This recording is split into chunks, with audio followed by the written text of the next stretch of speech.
오늘 은혜로운 찬양 해주신 쉐마 찬양단 다 어디 가셨나요? 네, 고맙습니다.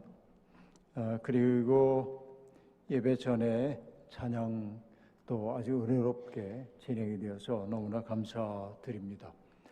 어제는 출애굽기에 소개되고 있는 하나님이 어떤 분인지에 대한 이야기를 대체로 했다고 한다면, 오늘은 예수님이 어떤 분인지에 대한 이야기를 나눠야 할 것 같습니다. 예수님이 세례자 요한에게 세례를 받으시고 공생애를 막 시작하실 무렵 갈릴리에 나타나서 예수님이 첫 번째로 던진 메시지는 아주 단순한 네 마디의 말이었습니다. 때가 찼다. 하나님 나라가 가까이 왔다.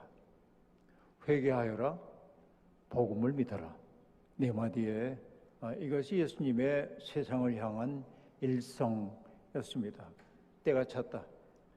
그 때라고 하는 것은 하나님이 정해놓으신 때겠죠. 여러분, 때를 분별하며 사는 것이 지혜라고 얘기할 수 있겠습니다. 전도서 3장에 보면은 우리가 굉장히 다양한 인생의 때를 살고 있다고 전도서가 일깨워주고 있죠.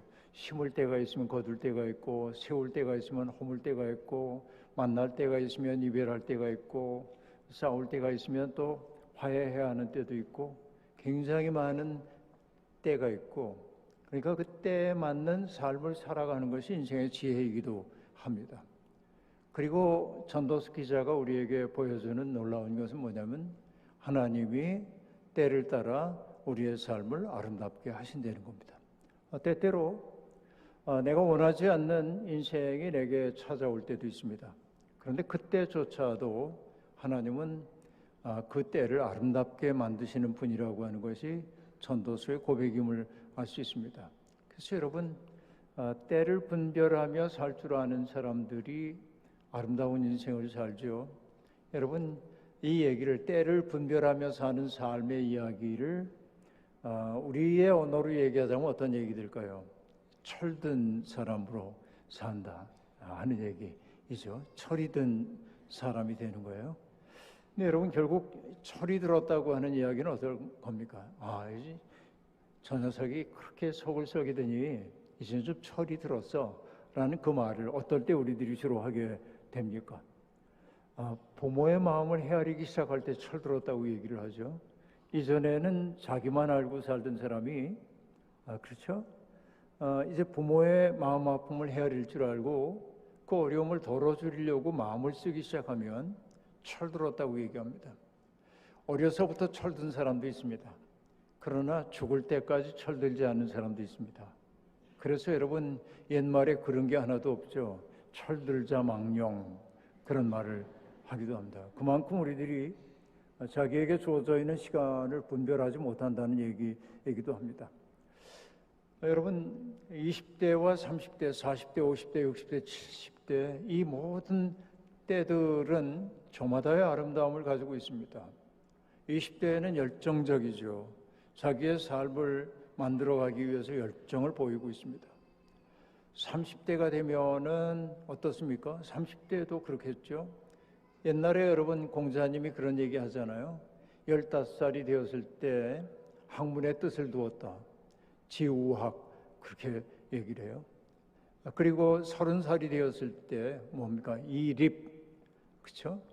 뜻을 세우는 거죠. 그 다음에 40살이 되었을 때 불혹, 그랬어요. 미혹되지 않았다. 계속 공부하는 사람의 이야기입니다.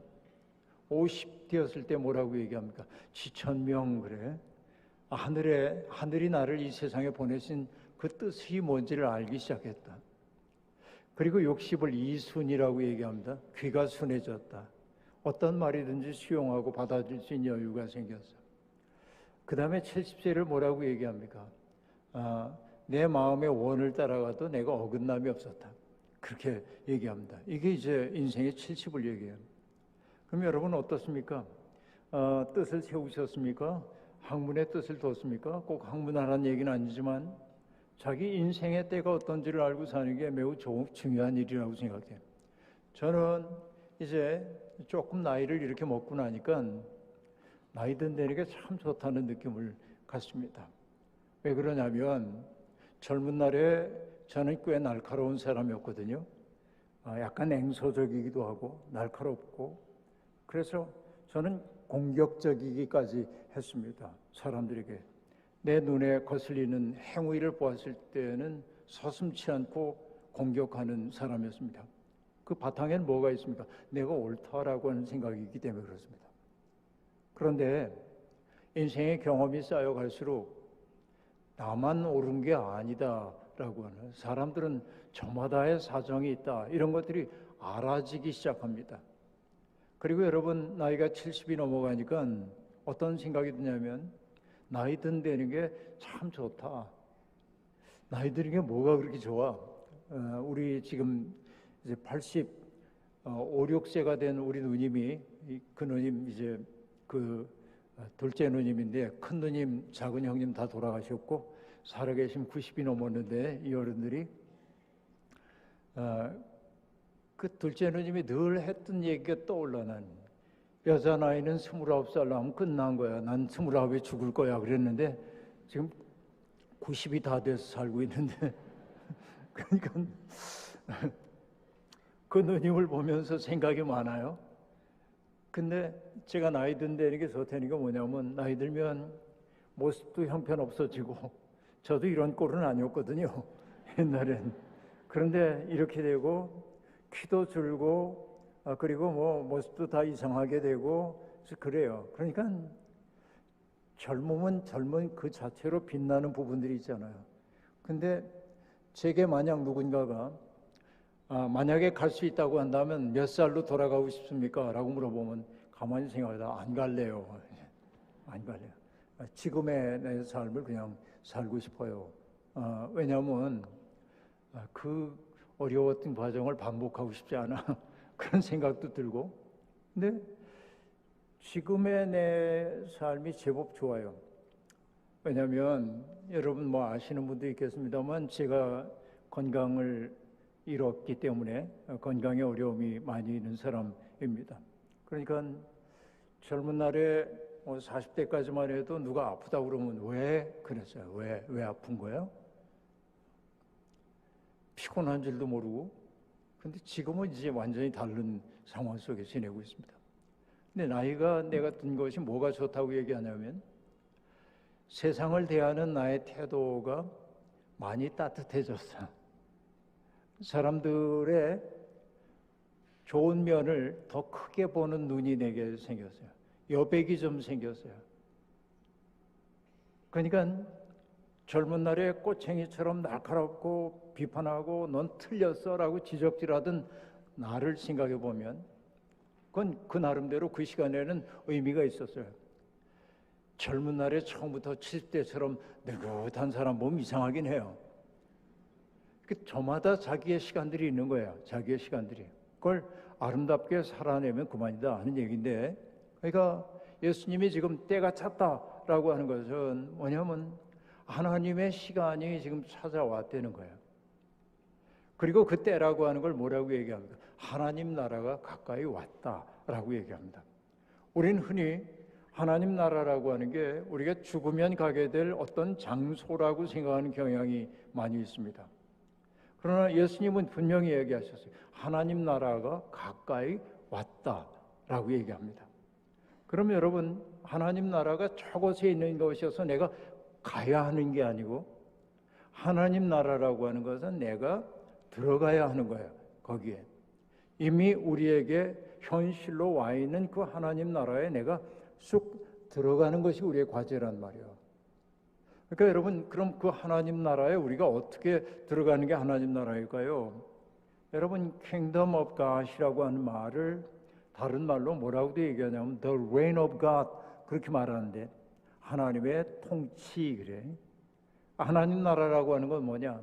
하나님의 마음이 내 속에 쑥 들어오는 거야. 거꾸로 얘기하면 하나님의 마음 속에 내 마음을 풍덩 담그는 거예요. 그게 하나님 나라, 하나님의 통치 속에 내가 들어가는 것으로 의미해요. 근데 여러분 솔직하게 얘기하면 우리가 예수 믿으며 살긴 하지만 하나님의 마음이 내 속에 들어와서 오늘 우리 찬양대도 또 찬양단들이 노래할 때도 그렇죠?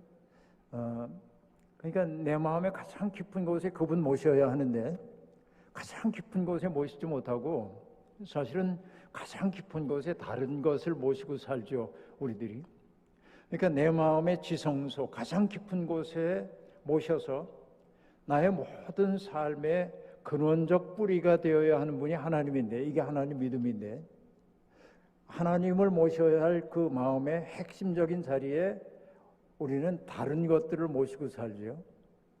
그래서 어느 신학자는 얘기합니다. 현대인들에게 우상이 있다면 출세다라고 얘기하는데, 출세라고 하는 거, 출세라고 하는 것이 무엇들로 표현됩니까? 돈, 그죠?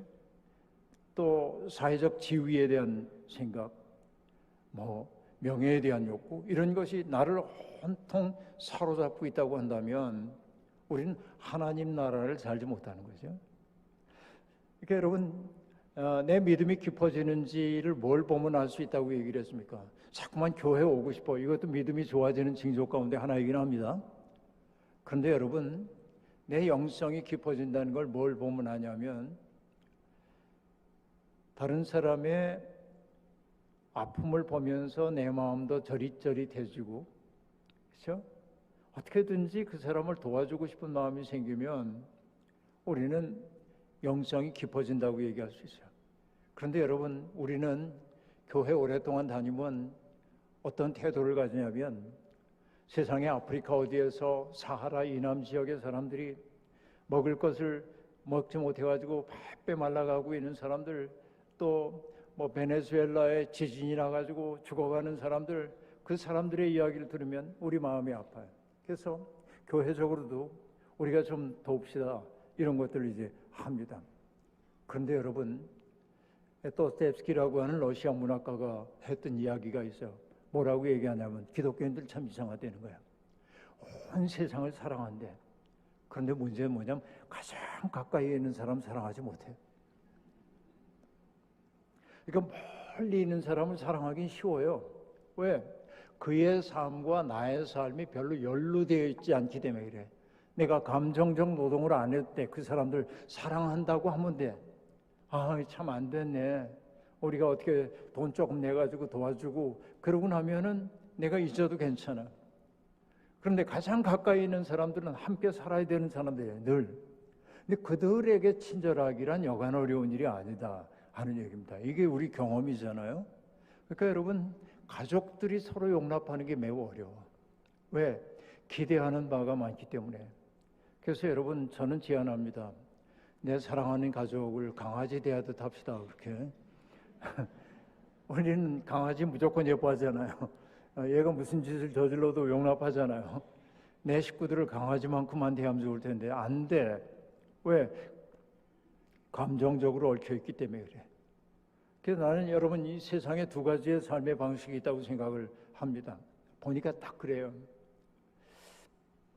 하나는 뭐냐면 채권의식을 갖고 사는 사람이 있어요. 채권의식이라는 게 뭐야? 난 받을 게 많은 사람이야. 그러니까 부모와 자식 간의 관계에서도 자식이 부모에 대해서 채권자 노릇하려고 그래. 엄마 아빠는 나한테 이렇게 해주는 게 당연하지. 채권의식이야. 나이가 들어서도 엄마 아빠니까 나한테 이렇게 희생해 줘야 되지. 채권의식 가지고 사는 거예요. 내가 이만큼, 여러분 목사도 그러죠. 성도들에게 내가 당신들을 위해 기도하는데 이만큼 해줘야지, 이런 생각 가지면 채권의식이에요. 그런데 채권의식을 갖고 사는 사람은 불행해. 왜냐하면 내가 원하는 만큼 상대들이 따라주지 않을 때가 너무 많아. 그렇잖아요. 항상 그래. 그러니까 채권의식을 갖고 산다고 하는 건 뭐냐면 나의 행복의 조건을 그에게 맡기고 사는 거예요. 그가 어떻게 하느냐에 따라 내가 행복할 수도 있고 불행할 수도 있는 거예요. 그런데 여러분, 세상에는 채무의식을 갖고 사는 사람이 있어요. 그건 뭐냐? 나 같은 사람이 이렇게 사랑을 받는 사람이라는 거, 나 같은 사람이 환대받는다는 거, 나 같은 사람이 이렇게 존중받는다는 거 얼마나 고마운가. 정말 나는 사랑의 빚을 진 사람이야. 그러고 사는 삶, 이게 최무의식이야. 그러니까 난 빚쟁이처럼 살란 얘기가 아니고 내 삶이 무한히 값진 선물로 주어졌다는 사실을 생각하면서 어제 제가 인용했던 시편 116편 12절 말씀처럼 주께서 내게 베푸신 은혜 내가 무엇으로 보답할꼬 라는 이 마음을 갖고 살면 여러분 나의 외부에 있는 사람의 태도에 따라서 내 삶이 바뀌어지질 않는 거예요. 근데 여러분 바로 하나님 나라에 들어간다고 하는 것은 뭐냐면 내 삶이 무한한 하나님의 은총에 의해 용납되었다고 하는 사실을 마음속에 품으면서 그 마음을 품고 살아가는 것이 하나님 나라의 질서 속에 들어가는 일이에요. 근데 빚을 탕감한 받은 자의 기쁨을 안고 살게 될 때 나 또한 누군가에게 너그러워질 수 있는 것이라고 얘기할 수 있겠죠. 그런데 보세요. 때가 찼다. 하나님 나라가 가까이 왔다. 그 다음에 뭐라고 얘기했습니까?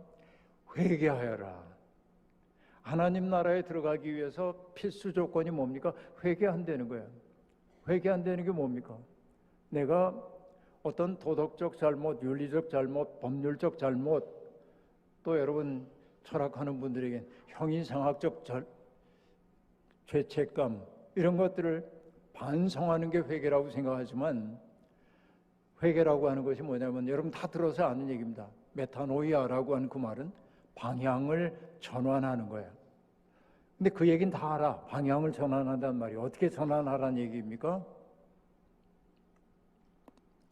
저는 이렇게 얘기하고 싶어요. 여러분 죄라고 하는 게 어떤 걸까 생각해 봅니다. 내가 죄 가운데 있다고 하는 걸 뭘 보면 알 수 있어요. 여러분 어거스틴 성인이 죄를 이렇게 규정합니다. 자기 속으로 구부러진 마음. 이게 죄래요. 자, 조금 어려운 말처럼 들리지만 어떤 얘기냐면 모든 걸 자기를 중심에 놓고 생각하고 판단하고 요구하는 게 자기중심성이에요. 그러니까 여러분 아까 채권의식 얘기를 했는데 부모님은 나한테 이렇게 해주는 게 당연하지. 내가 세상의 중심이 되는 거야. 이 공동체는 나한테 이렇게 해주는 게 당연하지. 자기중심주의입니다. 그런데 여러분 믿음이 깊어진다고 하는 건 뭐라고 얘기했어요? 자기 속으로 구부러진 마음의 방향이 바뀌는 거예요. 그건 뭐예요? 나 때문에 아파하시는 하나님의 마음을 알아차리는 것이고 나의 외부에 있는 사람들의 고통을 덜어주고 싶은 마음이 내 속에 생겨나는 겁니다. 자, 여러분 선한 사마리아 사람의 비유를 우리가 잘 알고 있습니다. 선한 사마리아 사람의 비유 다 알죠? 어떤 사람이 예루살렘에서 여리고로 내려가다가 강도를 만났다는 겁니다. 그래서 강도가 그 사람의 것을 다 빼앗고 저 구석진 데다 밀어놨습니다. 겉옷까지 다 뺏겼습니다. 죽을 지경에 이르러서 신음을 하고 있는데 마침 거기에 제사장이 지나가고 있었습니다. 제사장은 보고 모른 체 하고 갔습니다. 레위인이 지나가다가 지나쳤습니다. 가장 종교적인 사람이 극단적인 어려움을 겪고 있는 사람을 외면하고 가버리고 만 겁니다.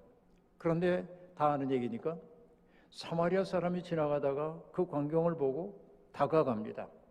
그리고 그 사람의 상처에 포도주를 부어 소독해주고 그리고 그의 상처를 싸매어주고 그리고 자기의 나귀에 태워서 여관까지 데리고 가서 돌봐주다가 자기가 일 때문에 떠나야 할 때 여관 주인에게 얘기합니다. 이 사람을 좀 잘 돌봐 주십시오. 만약 들어가는데 이 사람 돌보는데 필요한 비용이 있다고 한다면 돌아오는 길에 내가 갚아드리겠습니다. 그러고 갔다는 거야. 그리고 주님이 물어보십니다. 내 생각엔 어떠하냐? 누가 이 강도 만난 사람의 이웃이 되어주었다고 생각하느냐?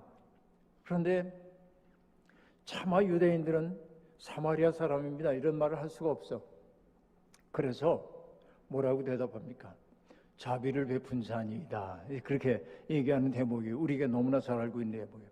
그런데 이 사건을 여러분도 아시는 마틴 루터 킹 주니어 목사님이 이 사건 가지고 얘기를 하면서 이렇게 이야기를 합니다. 제사장과 레위 사람의 사유의 패턴과 사마리아 사람의 생각의 패턴이 다르대. 자, 간략하게 얘기합니다.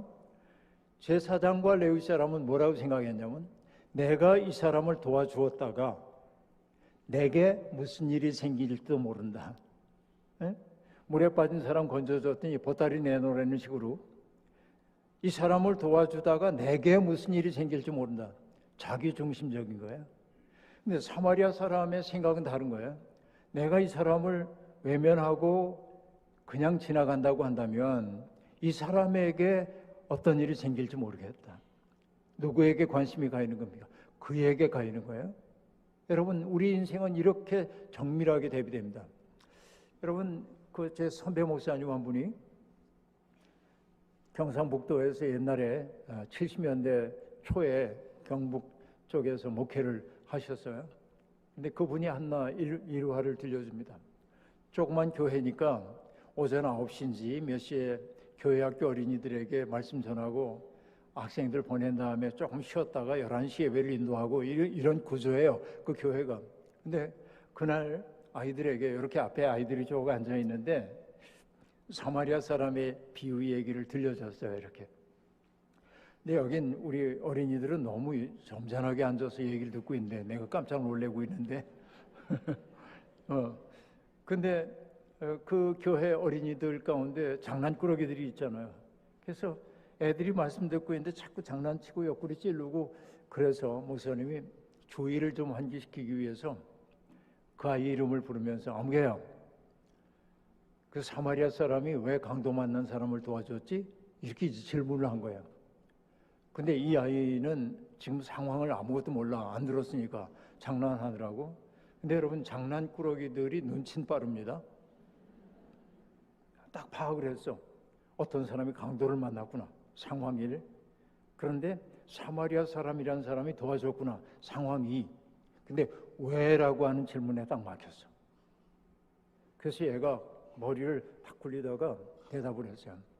가만히 보니까 아는 사람이었던가 보죠, 그렇게 대답을. 그래서 여러분이 지금 웃으신 것처럼 아이들도 웃고 목사님도 웃고 얘기를 마무리하고 목사님 아이들 돌려보내고 자기 집에 들어가서 책상 앞에 이렇게 앉았어. 근데 그 아이의 소리가 귀에 뱅뱅 도는 거야. 아는 사람이었던가 보죠. 아는 사람이었던가 보죠. 그때 목사님의 머리를 딱 치고 간 생각이 있어. 우리가 고통받는 사람들을 보고 외면하는 까닭이 뭐야? 나와 무관하다고 생각하기 때문에 그래.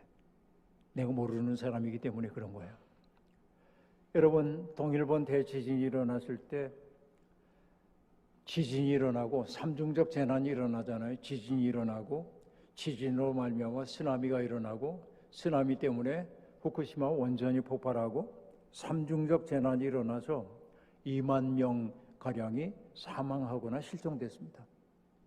3월 11일 날입니다. 그것이. 근데 여러분, 그 후쿠시마 원전 사고 나고 그랬던 그 참혹한 것들을 증언하기 위해서 일본의 일간의 사람들이 한국을 방문했는데 우리 교회 그들을 청했습니다. 그들이 하는 노래도 듣고 그들이 찍은 사진도 전시하고 그러는데 그 가운데 한 분이 이렇게 얘기하는 것이었습니다.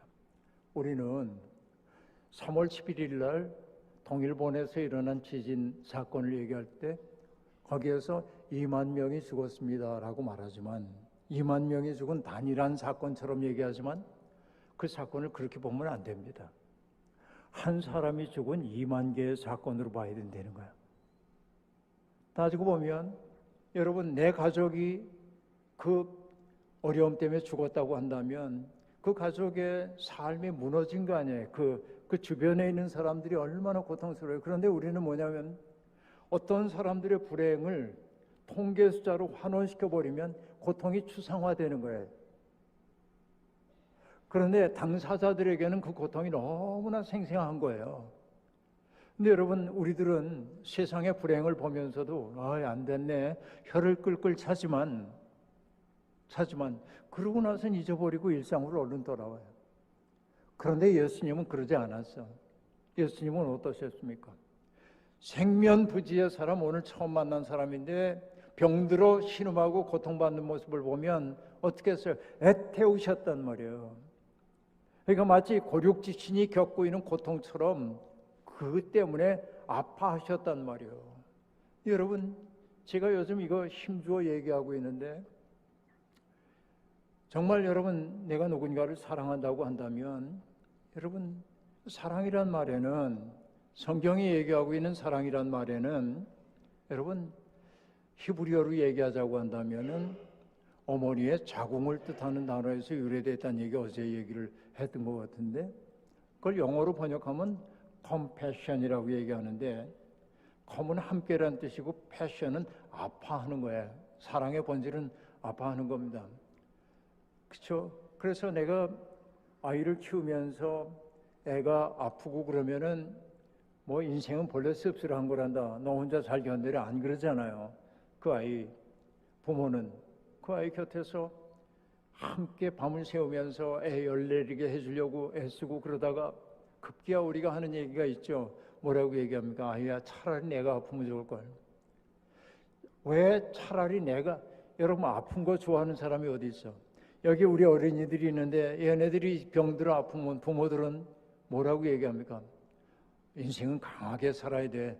난 내가 이런 시련을 극복해낼 수 있다고 믿는다. 안 그러잖아요. 그 아이들 고통을 어떻게든지 덜어주려고 애를 쓰고 그리고 함께 아파하고 그러잖아요.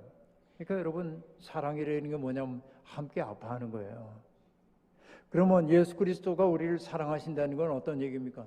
나의 마음의 아픔을 주님이 함께 아파한다는 거 아니에요? 왜? 사랑하기 때문에. 사랑은 그가 아파하는 것을 나도 아파한단 말이에요. 그러니까 예수님과 만난 사람들은 다 뭘 경험했냐면 자기가 사랑받고 있다, 내가 받아들여지고 있다, 그렇죠? 나의 아픔을 이분이 보듬어 안아줬다, 이런 걸 느낀단 말이에요. 그러니까 그 마음과 딱 만났을 때 사람들이 경험하는 게 뭐냐면 내가 얼마나 소중한 존재인지를 깨닫기 시작하는 거고, 그 큰 사랑을 경험한 사람들이 이구동성으로 하는 얘기가 뭡니까? 이분은 하늘이 내신 분이야. 이렇게 예수님을 하나님의 아들이라고 하는 것은 예수님의 신분증에 그렇게 적혀 있기 때문이 아니에요. 그 사랑을 경험하는 거지. 그렇죠? 그러니까 여러분, 내가 회개한다라고 하는 말은 다른 게 아니에요. 회개한다는 것은 방향 전환이라고 얘기했는데 분명하죠? 죄라고 하는 게 뭐예요? 자기 속으로 구부러진 마음이라고 얘기했어요. 그런데 죄로부터 자유로워질 때는 어떻게 됩니까? 나의 관심의 방향이 다른 사람들을 향해 하나님의 마음을 향하는 거예요. 그러니까 여러분, 내가 하나님의 마음 아픔을 해결해 드리고 싶어 하는 거예요. 여러분, 우리 가정 얘기를 하자고 한다면 제가 이제 8남매 중에 막내라는 얘기는 했는데 어제 어머니 치유 받으신 얘기도 했는데 저희 큰 누님은 아마 지금 살아계신 90쯤 됐을 텐데 그 위에 큰 형님이 또 계시고 돌아가셨는데 옛날 분이니까 초등학교도 못 나오고 한 2년쯤 다니다 그만둔 것 같아요. 식구들이 워낙 많으니까. 그러니까 겨우 당신 이름자나 쓰고 그냥 간단한 계산하고 이런 분이니까 좋은 혼처가 나올 리도 없고, 그래서 광부를 만나서 결혼을 했는데 광부의 삶이라는 게 얼마나 고단합니까? 50년대 말 이런 때 광부의 삶은 고단하기 이를 데 없죠. 그러니까 힘드니까 그 매형이 술도 좀 드시고, 술 드시면 상도 없고, 그러니까 누나가 너무 시달린 거예요. 그러니까 우리 누님이 도저히 거기에 광산천에 살 수 없다고 생각하고 아이들을 데리고 서울로 올라옵니다. 배운 거 없죠. 아무것도 가진 거 없어요. 그러니까 도시 빈민의 삶이 시작되는데 그냥 뭐 시장하기 위해서 변변한 직업도 없으니까 시장 상인들의 심부름하고 허드렛 일하고 배추 파는 사람들이 겉껍질 시든 거 이렇게 툭툭 쳐내면 그거 이렇게 모아두었다가 집에 가져와서 삶아서 시래기 만들고 그냥 그렇게 근근히 사는 거예요. 제가 아버지 어머니를 모시고 살았는데 제가 학교에 있을 때인데 그 늘 이제 출근할 때 아버지 어머니한테 인사를 하죠. 어머니는 또 돌아가셨으니까 아버지 모시고 있을 텐데, 아버지 학교 다녀오겠습니다. 그러면 잘 다녀오느라 그러시고, 저희 아버지는 지금 살아계시면 114세 그러신데 늘 이제 그렇게 하시는데, 어느 날 이제 학교에서 이렇게 돌아오면 아버지 저 돌아왔습니다 하고 인사를 드리면 아버지가 수고했다 그러고 반겨주시는데, 어느 날 왔니? 그러고 한숨을 쉬시는 거야. 그럼 저는 눈치가 빠르거든요. 아버지가 큰 누님 때문에 마음이 아프시구나. 그러면 제가 방으로 들어가서 옷을 갈아입으면서 아내에게 얘기합니다. 아버지가 누님 때문에 마음이 많이 아프신 것 같은데, 여보 당신 가지고 있는 돈 좀 다 좀 준비를 좀 하라고.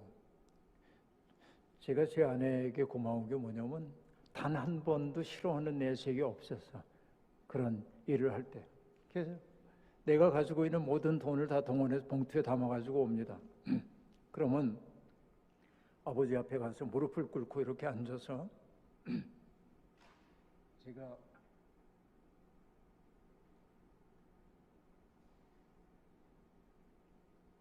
아버지에게 말씀하는 거예요. 아버지, 참 죄송해요. 누님이 얼마나 힘드신지 내가 뻔히 아는데 동생이 돼가지고 바쁘다는 핑계로 찾아뵙지도 못했어요. 내일도 제가 출근해야 되니 아버지 죄송하지만 누님 댁에 좀 다녀와 주세요. 그리고 봉투를 이렇게 밀어서 아버지한테 드려요. 그럼 저희 아버지는 그 어렸을 때, 그러니까 일정시대 일제가 막 시작되면서 태어나신 분이잖아요. 근데 그때만 해도 마을에서 이제 사람들이 양반 가문이라고 도련님 그랬던 그게 이제 평생 있는 거예요. 그래서 말씀을 많이 안 하는 분입니다. 근데 내가 봉투를 쓱 밀어드리면 아버지가 한마디 하셔요. 고맙다. 더 이상의 말이 없어요. 그럼 아버지는 그 다음날 그 봉투를 가지고 가서 사전에 가가지고 쌀도 2어말 사고 고기도 1근 사고, 그래서 비어있는 누님의 쌀독에 쌀을 채워주고 고기를 건네면서 가서 국 끓여오너라. 그러면 누나가 묵 끓여서 아버지 앞에 상을 차려내면 맛있게 먹고, 그리고 봉투를 딸한테 내밀면서 이거 박서방 모르게 너 비상금으로 간직하고 있다가 요긴하게 쓰거라. 그러고 오시는 거예요. 그날 내가 학교에서 돌아오면 아버지 표정이 환해져 있어요. 생각해보면 저는 아버지 모시고 살면서 아버지가 판소리 같은 거 좋아하시니까 판소리 음반 나오면 사다 드리고 틀어드리고, 그렇죠? 아버지 여행도 시켜드리고 병원 모시고 가고 옷도 사드리고 내가 할 수 있는 만큼 했어요.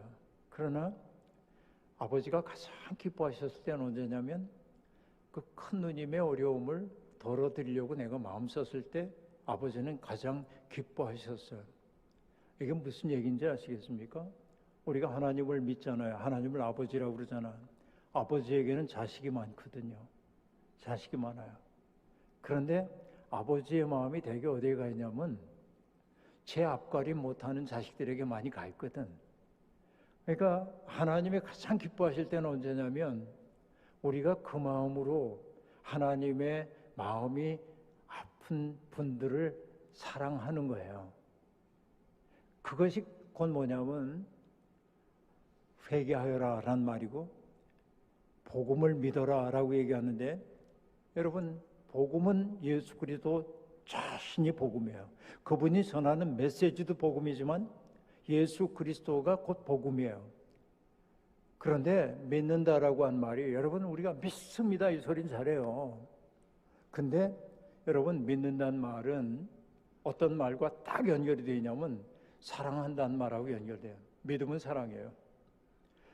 디베랴 바닷가에서 낙심한 채 나는 물고기나 잡으러 가야겠다 했던 베드로를 찾아가셨을 때 조반을 함께 먹은 후에 주님이 베드로를 따로 세워서 뭐라고 물으십니까? 네가 나를 믿느냐? 안 그러잖아요. 네가 나를 사랑하느냐? 3번씩이나 물으셔요. 근데 재미나는 게 중세 영어에서는 믿는다라고 한 단어와 사랑한다는 단어가 한 뿌리예요. 여러분, 영어로 믿는다가 believe이잖아요. 그런데 이게 믿는다인데 우리가 사랑받는이라고 할 때 영어 단어가 뭐냐? beloved 그러거든요. beloved와 believe는 같은 뿌리예요. 그러니까 믿음이라고 하는 것은 사랑이야. 그러니까 내가 하나님을 믿는다라고 하는 얘기 뭐냐면 하나님 사랑한다는 거야. 내가 예수님을 믿는다라고 하는 것은 예수님을 사랑한다는 얘기예요. 근데 얘기했죠. 사랑의 본질이 뭐예요? 그의 고통을 내가 아파하는 거예요. 여러분, 하나님이 아파하는 것 때문에 내 마음 아픕니까? 그럼 여러분 믿는 사람 맞아요. 예수님이 아파하는 것 때문에 여러분 마음 아파집니까? 그럼 여러분 예수님 믿는 거예요.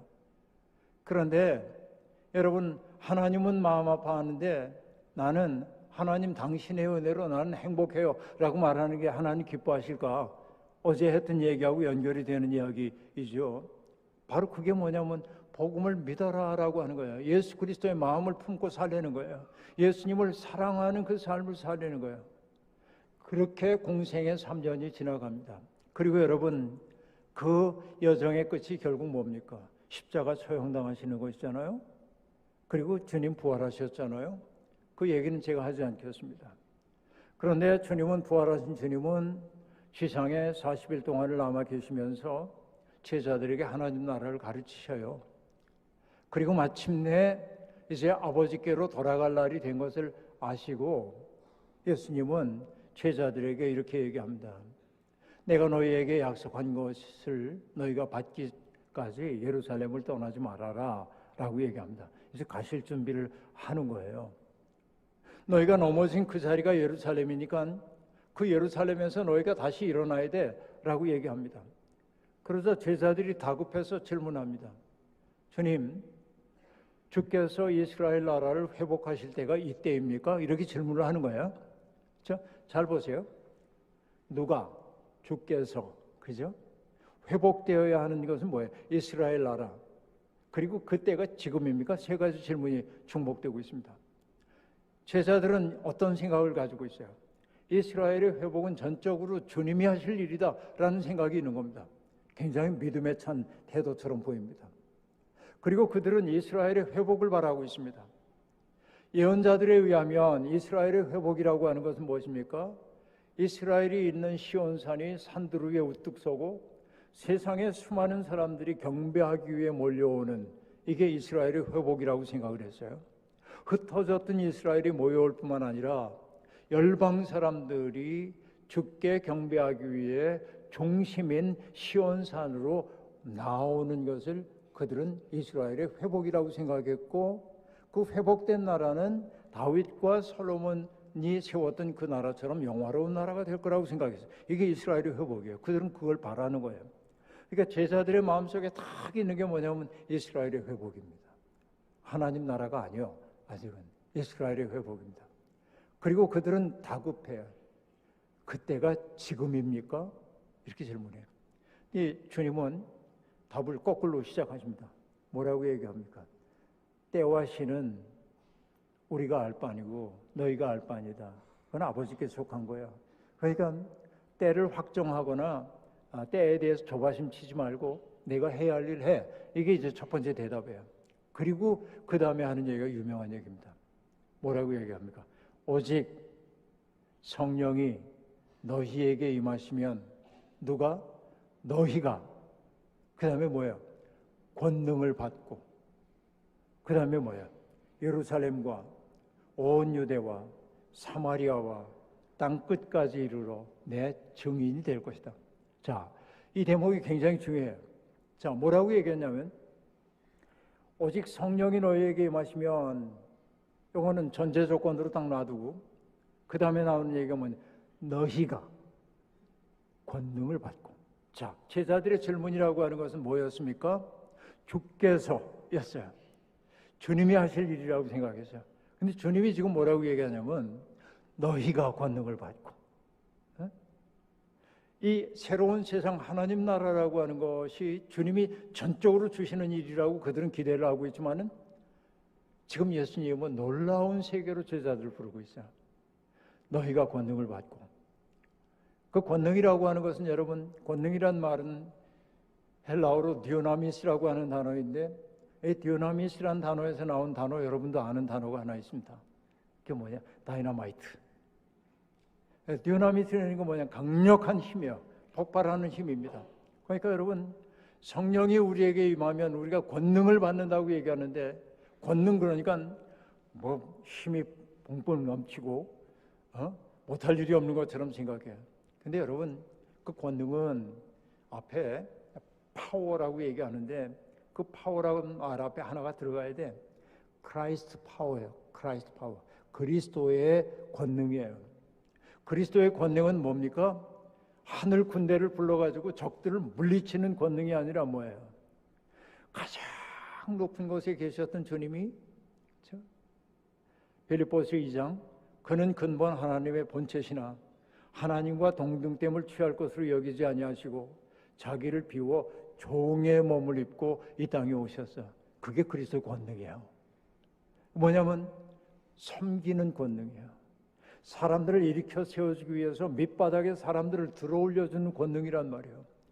위에 서가지고 내려다보는 권능이 아니라 밑에서부터 사람들을 끌어올려주는 권능이란 말이에요. 그러니까 여러분, 성령이 충만해진다고 하는 건 어떤 것이냐면 누군가를 세워주고 싶은 마음이 내 속에 드는 거예요, 이게. 근데 여러분, 오늘날 수많은 사람들이 성령 체험하면 방언하고 예언하고 신유의 은사 받고 이런 것들을 굉장히 뽐내듯 얘기하고 있어요. 그러나 여러분, 성령이 충만함이 일어난 일이 뭐냐? 너희가 권능을 받고, 그렇게 얘기해요. 그 권능이 하는 일이 뭐냐? 여러분, 춘추전국 시대의 현인인 노자의 도덕경에 보면 이런 구절이 등장합니다. 승인자 유력이요. 승인자, 여기 이는 사람인 자이지만 타인을 뜻하는 거야. 타인과 겨뤄 이긴 사람, 승인자입니다. 그를 일러 승인자 유력이요. 힘이 있다 한다. 자승자 강이라고 해요. 자기와 싸워 이긴 사람을 강하다 한다. 그러니까 여러분, 여기에 남과 싸워 이기는 그 외적 힘은 영어로 얘기하면 force예요. force가 있어, 이 사람이. 그런데 자기와 싸워 이기는 그 힘을 뭐라고 하냐? 파워라고 얘기하는 거야. 그러니까 성령이 우리에게 임하시면 그 얘기는 권능을 받는다고 얘기할 때 어떤 권능이냐? 누군가의 더 낮은 자리에 가서 그 사람을 들어올려 주려는 마음이 내 속에 자라나. 그 언제 그럽니까? 사랑의 마음이 내 속에 오는 거지. 이 성령이 하는 일은 바로 그런 일이란 말이죠. 여러분, 모의당 장일순이라고 하는 선생님이 계신데 돌아가셨습니다만 한살림 운동을 시작한 분입니다. 그분은 정말 위대한 사상가인데 자기를 너무 낮추셔요. 어떻게 낮추냐면, 호가 뭐냐면 무의당, 어떤 행위, 의도적인 행위를 하지 않는 사람이라는 뜻이기도 한데, 또 다른 호가 있어요. 일속자, 뭐냐면 좁쌀 하나를, 자기를 그렇게 작게 얘기해. 큰 사상가입니다.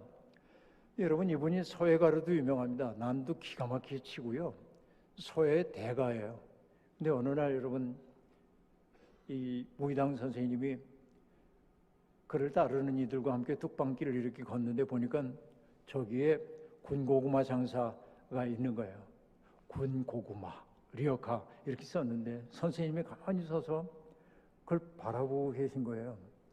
그 옆에 있던 사람이, 선생님 고구마 사시고 싶으세요? 제가 좀 사올까요? 그러니 아니 그 말이 아니고 저 글씨 좀 봐. 보니까 군고구마, 삐뚤빼뚤한 글씨야. 그런데 선생님이 이렇게 얘기하는 거야. 저 글씨에 비하면 내 글씨는 글씨도 아니야.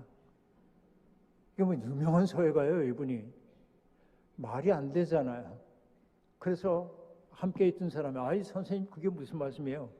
그러자 무의당 선생님이 이렇게 대답합니다. 저기는 절실함이 있잖아. 저게 진짜 글씨야. 절실함이 있잖아. 어? 고구마 팔아가지고 자식들 키워야 되고 절실함이 있잖아. 나는 이거 못 부리는 거지. 그런 선생님이에요. 근데 그분이 들려주는 말 가운데 이런 얘기가 있어요. 여러분, 요즘은 다 이제 우리가 화장실이라고 얘기하지만, 여러분 사람들이 다 화장실 그러면 영어로 토일렛이라고 써놓는데, 외국 가면 토일렛이 어디냐고 물어보면 안 돼. 배트룸이나 레스트룸이 어디냐고 물어야 하는데, 어쨌든 거기가 배트룸이 됐든 레스트룸이 됐든 옛날엔 다 이제 화장실이 아니라 변소였잖아요. 더 옛날 분들은 측간. 그리고 여러분, 옛날에는 다 이제 푸세식이잖아요. 푸세식. 그래서 여러분, 그런 경험들이 있는 분들이 많이 있겠습니다만은, 상당히 여름 같은 때는 조절을 잘해야 밑에서 올라오는 것이 맞지 않을 수 있습니다. 우리가 저절로 스쿼트 운동을 많이 했는데, 그때 저 어렸을 때만 해도 화장지 그런 게 없으니까 되게 거기 화장실 들어갈 때 지푸라기를 가지고 들어가서 이렇게 비비고 그런 경험이 있는 어르신들 계십니까? 시골 살면서. 그러다가 제일 좋은 게 뭐냐면 인력, 달력이 있잖아요. 하루씩 넘기는 거. 그 인력이 있으면 그렇게 좋을 수가 없어. 누가 먼저 뜯어가지고 하면 속상하고. 그러니까 인력이 최고고, 신문이 있어도 너무 좋고, 이제 그랬던 시절을 우리가 지저분한 얘기를 하고 있네. 근데 이제 장일수 선생님이 그 당시를 떠올리면서 얘기하는 거야. 어떤 사람이 변속관에 빠진 거야. 냄새 나는데. 그럼 여러분, 몇 부류의 사람들이 있어요. 어떤 부류냐? 어떤 사람은 더럽게 왜 저기 빠졌어? 코를 쥐고 돌아서는 사람 하나. 또 하나는 더럽긴 한데 충고는 해야겠기에 왜 거기에서 빨리 나와? 왜? 똥도 고르려고 그래? 빨리 나와. 이렇게 얘기하는 사람이 있어요. 그런데 장일순 선생님은 이렇게 얘기합니다. 나 같으면 말이야, 나도 거기에 뛰어 들어가서 잠시 그 사람하고 얘기하다가 이렇게 얘기하겠대. 여기는 냄새도 나고 이야기하기에 적절치 않은 것 같으니 우리 밖에 나가서 얘기하면 어때? 그러고 나가겠대. 여러분, 그렇게 할 수 있어요? 그런데 바로 그 얘기가 보여지는 게 뭐냐면 빌립보 2장의 케노시스 기독론이에요. 금방 제가 얘기했죠. 그는 근본 하나님의 본체시나 하나님과 동등됨을 취할 것으로 여기지 아니하시고 자기를 비워 종의 몸을 입고 이 땅에 오셨어. 왜? 변소에 빠져있는 사람 같은 우리를 건져내기 위해서. 그의 손을 붙잡고 함께 올라가지 않을래? 이렇게 하기 위해서 그랬다는 거예요. 그러니까 여러분, 바로 그 얘기이죠. 그걸 우리는 뭐라고 얘기했냐? 권능. 권능. 그러니까 내가 성령에 충만해져가지고 권능을 받았다고 한다면 못할 일이 없는 것처럼 의스되는 게 권능이 아니에요. 성령이 너에게 임하시면 권능을 받고, 그때 일어난 일이 뭐냐면 안타까움. 세상에 가련한 사람들을 향한 애태우는 마음이 내 속에 생겨나. 그게 뭐냐면 내가 누리고 있는 이 평안함을 사람들에게 전하고 싶어. 그래서 뭐 하는 거야? 예루살렘, 온 유다, 사마리아, 땅 끝까지 가는 거예요. 그런데 여러분, 여기서 중요한 것이 뭐가 있습니까? 사람들이 이렇게 얘기할 거야. 예루살렘, 아멘. 온 유대, 아멘. 사마리아, 여러분, 유대인들에게 사마리아는 어떤 사람들입니까? 이방인보다 더 천대하던 사람 아니에요? 피가 섞였다고 해가지고 천대받는 사람이죠. 그런데 사마리아를 통과해 가야 하는 거예요. 주님이 지금 하신 말씀은, 여러분, 장소로서의 사마리아이기도 하지만 따지고 보면 이 자리에 앉아있는 모든 분들에게 사마리아가 다 있어요. 내 마음으로 도저히 용납하기 어려운 사람들, 그 사람만 생각하면 불쾌해지는 사람, 그 사람만 생각하면은 정말 두들겨 패주고 싶은 사람, 그 사람 보면 침을 뱉고 싶은 사람, 그런 사람이 누구에게나 한두 명은 있을 수 있어요. 그런데 이 주님의 말씀은 뭐냐면 예루살렘과 온 유대와 땅끝이라고 안 해. 어디를 거쳐가야 돼? 사마리아를 거쳐가야 돼. 내 마음이 확장되어 가는 거야. 그러니까 여러분, 우리가 부활하신 주님이 제자들에게 오셔서 너희에게 평안이 있기를 바란다 하면서 숨을 그들에게 내쉬며 하셨던 말씀이 뭐냐면 용서하라는 거였어요. 왜 우리가 누군가를 용서해야 합니까? 여러분, 용서한다고 하는 건 어떤 것이에요? 내가 그를 용서하지 않으면 나는 언제나 그 사람에 대한 미움이 나를 장악하고 있는 상태예요. 내가 편치 않아. 누군가를 용서한다고 하는 건 뭐냐면 그가 더 이상 나의 삶을 좌지우지하지 못하게 놓아주는 것이기도 합니다. 어느 목사님이 그렇게 얘기하대요. 그 목사님은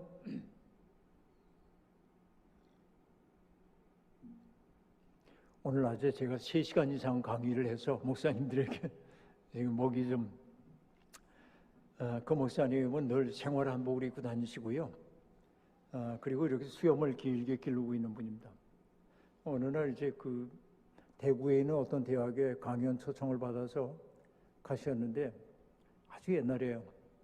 그러니까 여관을 하나 이렇게 잡아줬어요. 그 강연 초대한 분이. 요즘처럼 호텔이 있을 그때가 아니니까.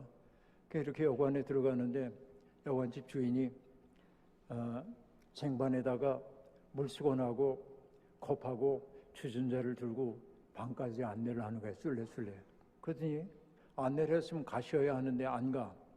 그리고 목사님을 보고 이렇게 묻는 거예요. 어느 산에서 오셨어요? 그래서 아니 나 산에서 오지 않았다고 그렇게 얘기하니 아유 그러지 마시고요.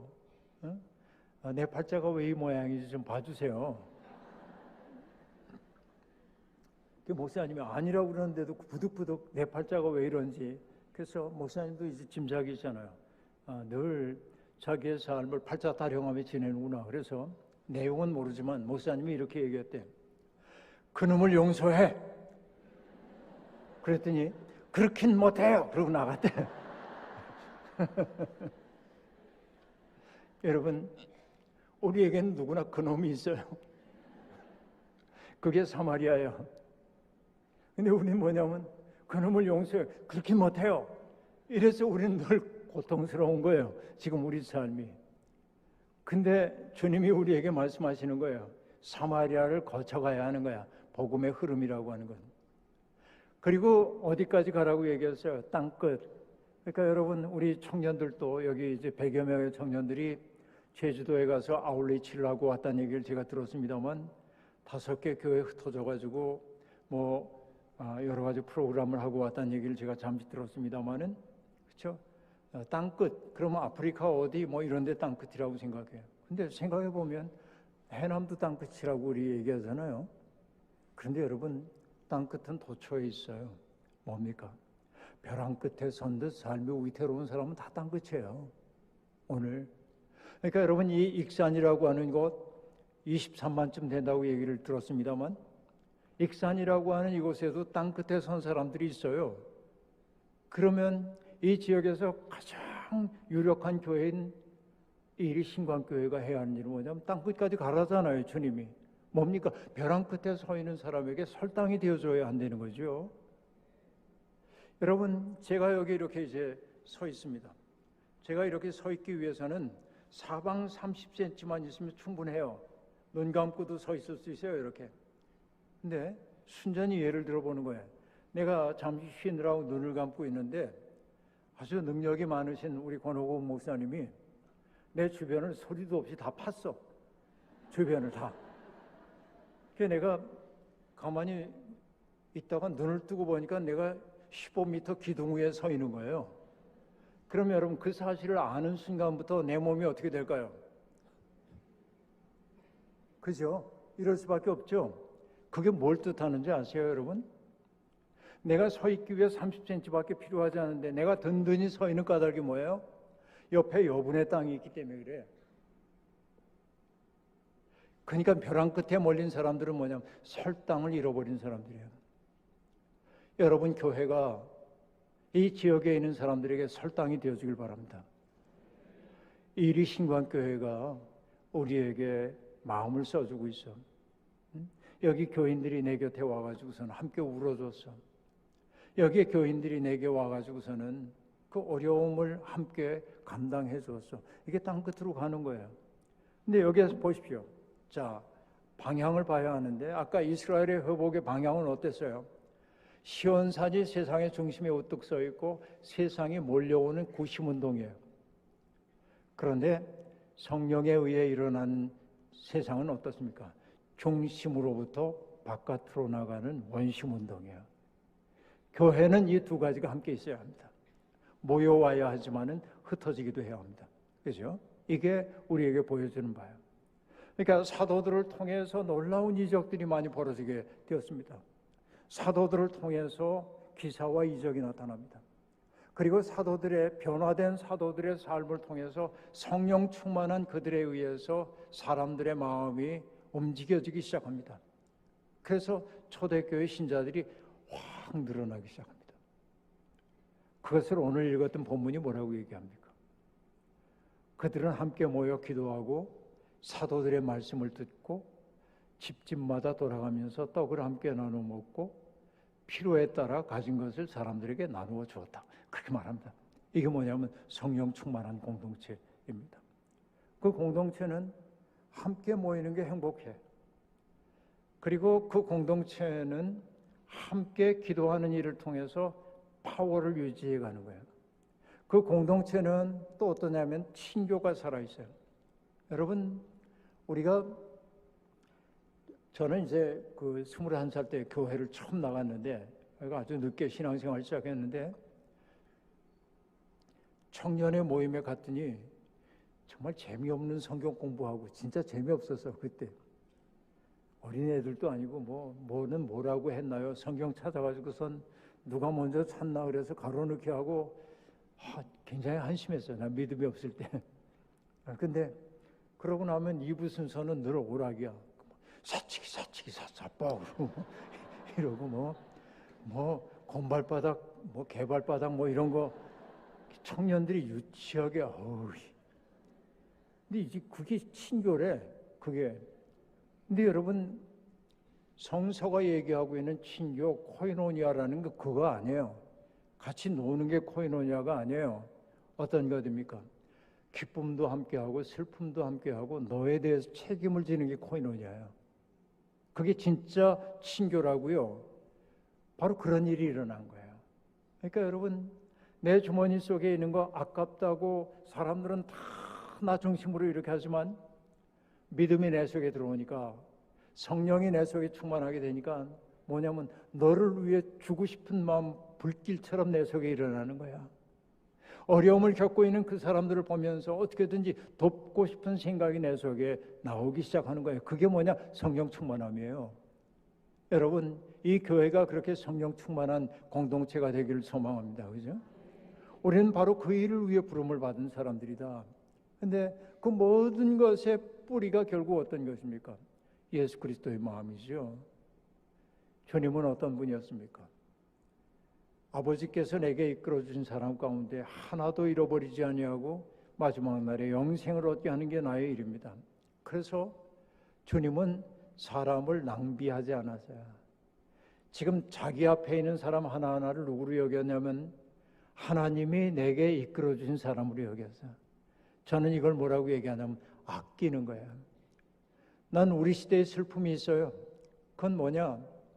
물건 아끼지 않는 너무 이제 헤프게 쓰는 것도 문제이지만 사람을 아끼지 않는 시대가 돼서 우리 시대의 슬픔이 사람 아끼지 않는다는 말이 뭐냐면 조그만 차이가 있으면 평생 못 볼 사람처럼 등 돌리고 미워하고 혐오하고 공격하고 여러분 우리 사회 너무 차가워졌잖아요. 이걸 뭐라고 보냐면 아낄 줄 몰라. 근데 여러분 우리가 이제 아침에 이제 아내가 밥을 차리면은 제가 칼질을 잘하거든요. 과일 깎고 그런 거 굉장히 얇게 잘 깎거든요. 그러니까 언제나 아내가 여보 준비 다 됐어요. 그럼 나오면 난 달걀 삶은 거 까는 거 하고 이제 사과를 깎는 거 이런 거 제가 이제 합니다. 근데 여러분 깎다 보면 사과 썩은 데가 있잖아요. 그럼 버려요, 여러분? 아니죠. 어떻게 해요? 도려내잖아요. 고기만 도려내고 나머지 먹잖아요. 우리 인간관계도 똑같다고요. 서로 동의할 수 없는 부분이 있어요. 서로.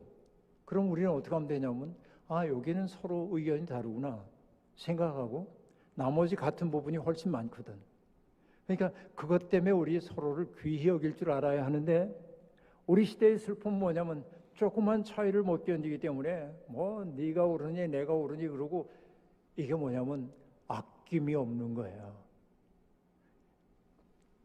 노자 얘기 또 해서 안 됐습니다만 노자의 이런 구절이 등장합니다. 치인사천 막약색 그런 말이 있어요. 그 말이 뭐냐?